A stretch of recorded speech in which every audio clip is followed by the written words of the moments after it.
Назарыңыздарда ачык сөз программасы алып баруучусу мен Перизат Каденова. Саламатсыздарбы? Биздин программабыздын мейманы Жогорку Кеңештин депутаты, Республика фракциясынын лидери Максат Сабиров. Максат агай, саламатсызбы? Алгач биз сизге ыраазычылыгыбызды билдиребиз.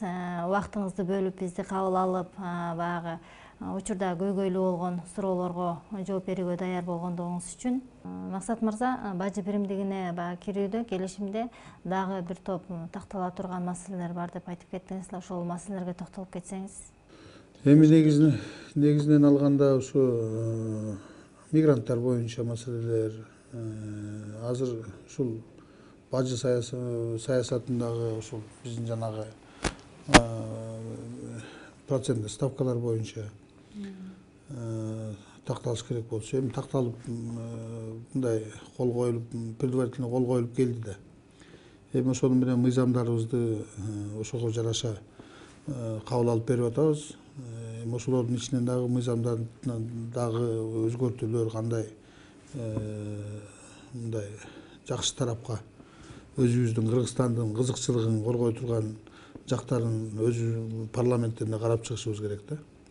Анан азыр экономикалык баары бир бажы союзуна баары бир экономикалык жактан кирип атабыз да. Мындан ары дагы Евросоюзга да кирип атабыз. Азыр ошо эгемендүүлүгүбүздү жоготуп албастан азыр эми чын айтсам чек аралар ачылып, баардык жерде бирдей жумуштар кете баштаса, бизден да көп иштеген балдар дагы чыгып кетеби деген коркунучтар бар болчу. Бирок эми азыр доллардын түшкөнүнө жараша Россиядагы мигранттар кайра доллардын өсүп кеткенине жараша, рубльдин түшүп кеткенине, ошого жараша кайра кайтып келебиз дегендер көп болуп атканда мен бир чет сүйүнүп отурам да.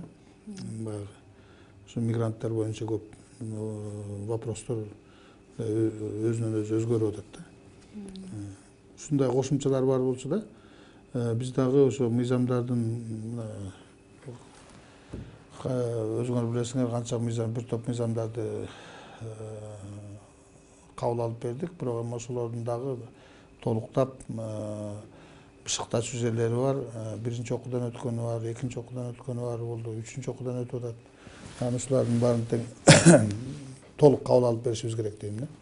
Учурда чек арада 8 миңден ашуун автоунаа турат. Бажы биримдигине кирүүдөгү мыйзам 2015 жылдын 1 январынан күчүнө киргендигине байланыштуу учурунда айдоочулар Кыргызстанга алып кире албай калганда, ошол айдоочулар баягы кыргыз өкмөтү ушул биздин көйгөйүбүздү чечип берсе, эгер чечип бербесе биз баягы машиналарды өрттөгөнгө даярбыз деген пикирлерин айтып келишти да. Анан ушул багытта баягы биздин жеке ишкерлерге, ошол жакта турган баягы адамдарга биз кандай жардам, көмөк көрсөтө алабыз?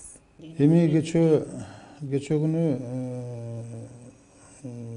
телевидениеден көргөздү, ушундай Кыргызстанда эми жумуш жок болгондуктан, ишсиздиктен көптөгөн адамдар ушул кичине колуна акчасы барлардын баары тең ушул бизнес менен өтүшкөн да. Машина алып келип сатуу боюнча. Аны баарыбыз билебиз, өкмөт да билет, Жогорку Кеңеште да билет. Кечээ ошол Минэкономикадан айтып калды, ушул эгерде азыр машина саткандарга ушундай рассрочка берип, бир ай берип койсок, башка тармактагы бизнестегилер дагы алар дагы айтышы мүмкүн.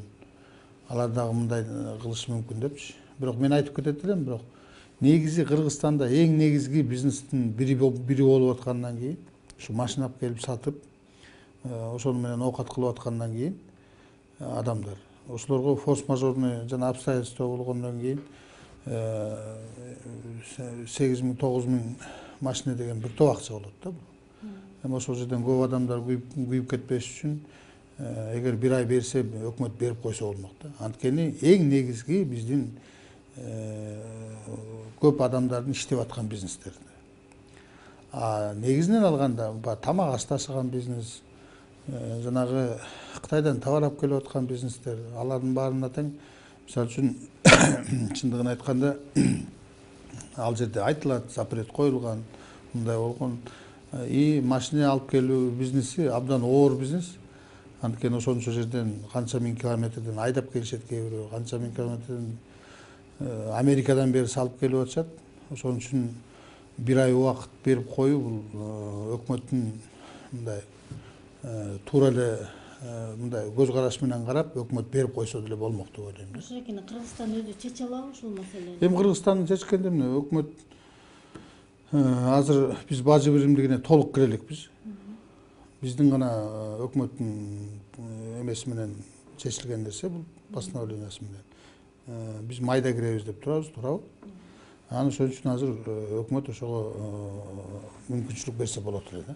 Жогорку кеңештен көптөгөн маселелерди козголуп келесиз да, ошолордун арасынан эле баягы Тарбек Сартбашевга байланыштуу Градиент фирмасынын мыйзамсыз иштерге барганы тууралуу айтып чыккансыз. Ошол иш аягына чыктыбы, эмне болду, ошол жөнүндө айтып кетсеңиз. Чынын айтса, эч кандай биз токтом чыгарып, ал жерден прокуратурага, АКСке баардык счетный палата баарына тапшырма берилген, бирок эч кандай жооп келбек.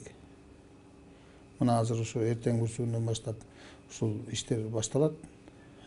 Анан кийин биздин иш күнүбүз башталды. Анан кийин эми ушул жакын аранын ичинде биз талап кылабыз да. Эмне үчүн ушул жооптору келди, эч нерсеси келди деп. Эгерде келе турган болсо биз сөзсүз түрдө өзүбүз комиссия менен кайра карап чыгабыз. Партиялардын биригиши боюнча Ата журт жакында эле Республика фракциясы Ата журт партиясы менен биригишип бир жакшы ишти баштайбыз деп турат. Анан биригиште эми ажырашууда бат болуп кетпейби? Бул жагында сиздин көз карашыңыз кандай? Эми чындыгын айтканда көп сөздөр болуп атат. Бирок биринчилерден болуп, мен президент болом деген, премьер болом деген балдар өзлөрүнүн амбицияларын таштап, ынтымакка келип бириккени мен үчүн сүйүнүч болгон да. Анткени биз негизинен азыр Кыргызстанда бир башкача тенденция болуп калды да. Ажырашып атса сүйүнөбүз.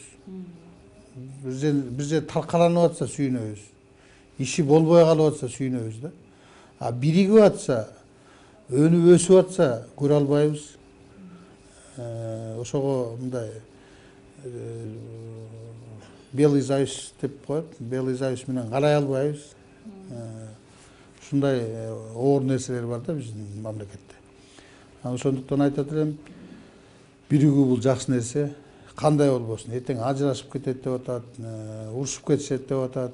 Эми анын баарын тең бул адамдар деле баягы ушул жашка келип, анан ушунча политикада жүрүп, өзлөрү мындай зрелый болгондон кийин ойлонуп туруп анан биригип атышат.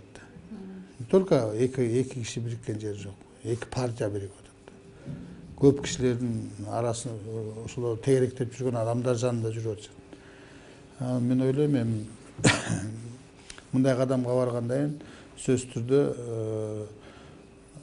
бирге кетиши мүмкүн депчи. Ушун менен биз өз берүүбүздү аяктайбыз. Максат мырза, биз сизге терең ыраазычылык билдиребиз да, мындан ары да кыргыз элине кызмат кылып жүрө беришиңизге тилектешпиз. Саламатта калыңыз.